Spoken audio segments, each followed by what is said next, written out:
محترم سامعین، السلام علیکم ورحمۃ اللہ وبرکاتہ۔ اگر آپ میرے چینل پر نئے ہیں تو میرے چینل کو لائک اور سبسکرائب کر دیں، شکریہ۔ فنگل انفیکشن کی روک تھام کے لیے سادہ، آسان اور سستے قدرتی علاج۔ دہی کھائیں کم از کم 1 پاؤ روزانہ۔ متاثرہ سکن آرگینک کوکونٹ آئل کے صابن سے دھوئیں۔ سیب سرکہ پانی میں ملا کر پیجیے اور متاثرہ سکن پر بھی لگائیں۔ وضو اور غسل کے بعد جلد اچھی طرح خشک کر لیں۔ ناریل کا تیل جلد پر لگائیں اور کھانے پکانے کے لیے بھی استعمال کریں۔ ہلدی کا قہوہ پینا مفید ہے۔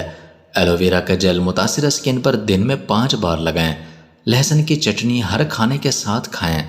ٹی ٹری آئل لگائیے، پرفیوم اور ایشنل آئل بنانے والوں سے مل جائے گا۔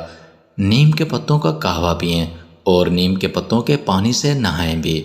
وٹامن سی سے بھرپور غذا کا استعمال بڑھا دیں۔ کشمیری مرچ اور امرود میں بھرپور ہوتا ہے۔ بیکنگ سوڈا کا پیسٹ متاثرہ جلد پر لگائیں۔ ہومیوپیتھک دوا 5 قطرے دن میں 3 بار پئیں۔ ادرک کا قہوہ اور چٹنی ہر کھانے کے ساتھ کھائیں۔ شہد کھائیں اور سفید چینی بالکل بند کر دیں۔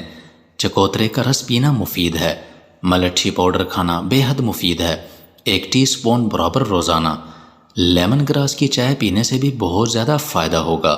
یہ سب آزمودہ ہیں انشاءاللہ تعالی۔ ان میں سے کوئی ایک نسخہ آپ کے لیے مفید ثابت ہوگا۔ فنگل انفیکشن کا 2 طرفہ علاج ہی اسے دور کر سکتا ہے، یعنی کہ غذا میں تبدیلی اور جلد پر لگانے والی قدرتی ادویات سے اس کا علاج کیا جانا چاہیے۔ گندم اور دودھ کم سے کم استعمال کریں۔